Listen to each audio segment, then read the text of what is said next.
paz do Senhor para você, como você está? Eu tenho certeza que a bênção do Senhor, que enriquece e não acrescenta dores, está aí sobre você, sobre o seu lar, em nome de Jesus Cristo. Os de perto e os de longe, te guardando, te livrando neste dia. Olha, não esquece que a misericórdia do Senhor é a causa de nós não sermos consumidos. E ela foi renovada esta manhã pela tua vida, pela nossa vida. Então agradeça e glorifique a este Deus. Porque enquanto você dormia, eu tenho certeza que Ele trabalhou na sua saúde para você estar de pé agora nesta manhã.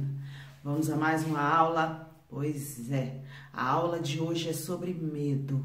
O que você pode aconselhar a uma pessoa que tem muitos medos, né?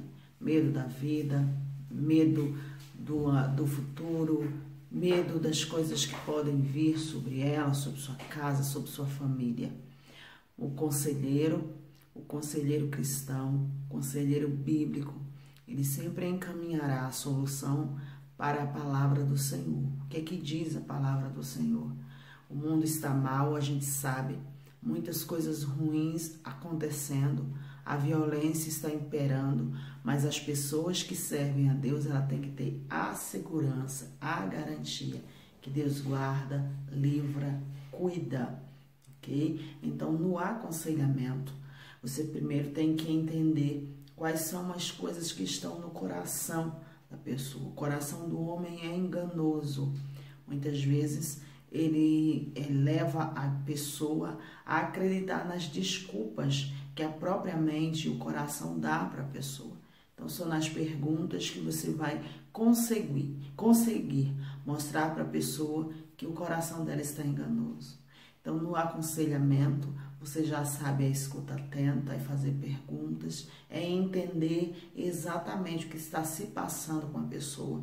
Porque eu gosto sempre de bater nessa tecla, porque existem pessoas que gostam de aconselhar, mas não gostam de ouvir, né? Quebra as pessoas no caminho, não deixa as pessoas falarem o que estão no seu coração, sempre coloca, eu já sei disso. Não, o ideal é que você fique em silêncio, escute. Enquanto conselheiro, nós quando ficamos em silêncio, nós ouvimos a pessoa falar e ouvimos a orientação do Espírito Santo no nosso ouvido, dizendo, fala isso, diz isso, usa tal versículo.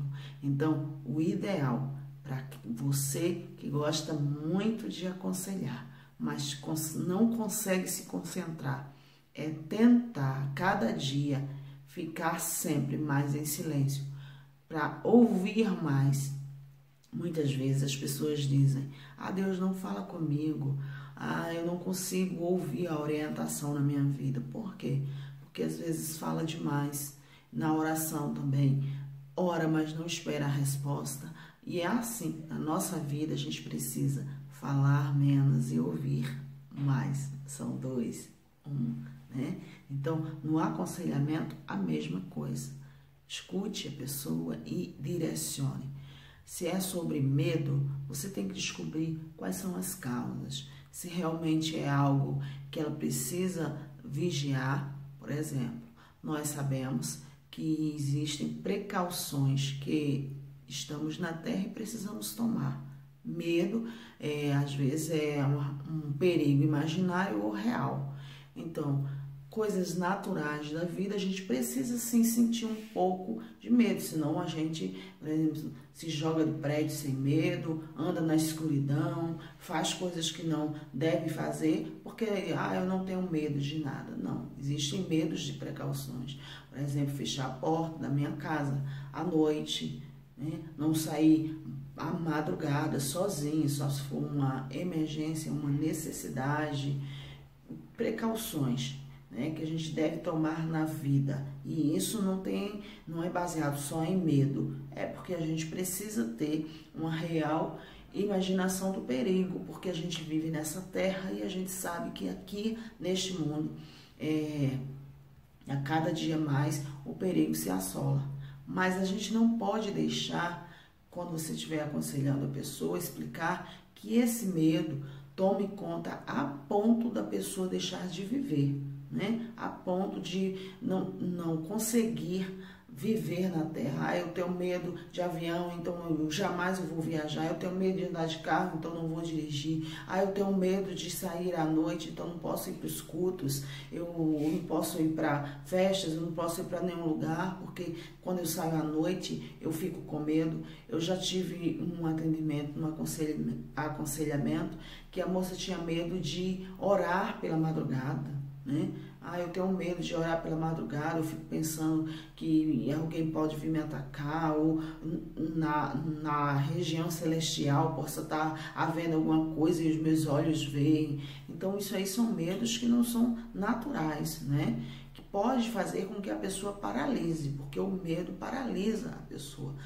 A coragem, ela não é a ausência do medo, é enfrentar o medo. A gente enfrenta o medo nas nossas coragens. Então é isso que a gente tem que explicar para a pessoa. E na palavra de Deus, como é que a gente explica? A palavra do Senhor diz que maior é o que está em nós do que o que está no mundo. A gente tem que acreditar que o Senhor está conosco em todos os momentos e nos livrará dos perigos desta terra, né? A gente tem que acreditar também que os anjos do Senhor, como diz a sua palavra, acampam-se ao redor do que o teme e os livra. O anjo do inimigo ao nosso derredor, mas o anjo do Senhor ao nosso redor. Então a gente tem que acreditar, explicar para a pessoa que o medo pode ser a falta de confiança, né? Quando você fica muito temeroso com o futuro, com o que vai acontecer, querendo ter o controle da situação, nós não temos o controle de nenhuma coisa. A gente pode planejar, a gente planeja. Eu levanto hoje, eu planejo o que vou fazer durante o dia, até o término. Quando chegar o término do dia, eu deixo já tudo planejado. Mas deixar planejado não significa que não vai haver alguma coisa no meio do caminho, algum obstáculo, algum inesperado, alguma que vai quebrar aquele meu planejamento. Por quê? Porque eu sou limitada. Eu só vejo hoje, eu só vejo agora, eu só vejo esse momento. Então, nós não temos o controle. E as pessoas que vivem muito pré-ocupadas, elas ficam temerosas com o que vai acontecer no seu futuro. Isso é falta de confiança, né? A gente tem que confiar que vai sim dar certo, que o Senhor nos encaminhará, que as coisas vão acontecer e descansar o coração, né? Isso que você tem que aconselhar a pessoa a descansar. Aí vão os versículos onde você pode usar, assista o vídeo aula, leia a tarefa, leia os versículos.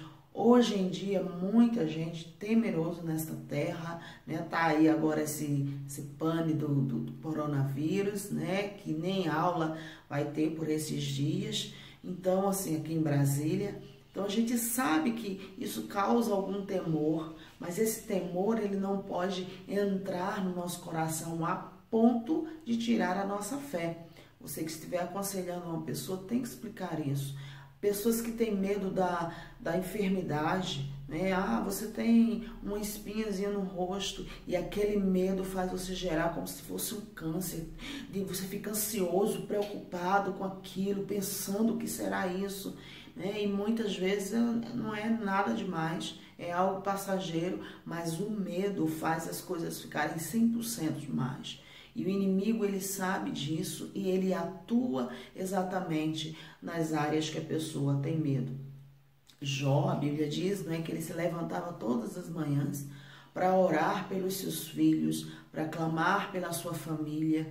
E no final ele diz: o que eu mais temia me aconteceu. Então, muitas vezes, o que mais a gente teme, o que mais a gente fica com medo, pode atrair essas coisas para as nossas vidas. Por quê? Porque o inimigo da nossa alma, ele sabe exatamente onde é que está assolando aquele medo. Eu já atendo muitas pessoas com medo, com insegurança, de traição, de que será que meu esposo tem outra? E esse medo faz com que o inimigo atue também nessa área. Então, quando nós estivermos aconselhando pessoas com medo, a gente tem que trabalhar em todas as áreas, ver se a pessoa não é insegura, como foi a criação da pessoa. Às vezes teve um pai ou uma mãe muito medroso e passou isso para ele, então ele agora tem que criar a sua nova vida, né? Deixar as coisas velhas para trás e trazer uma nova identidade de coragem e de confiança na palavra do Senhor. Então está aí a aula, leia, faça a videotarefa e na videotarefa nós conversaremos mais. Um abraço grande da missionária Elizabeth.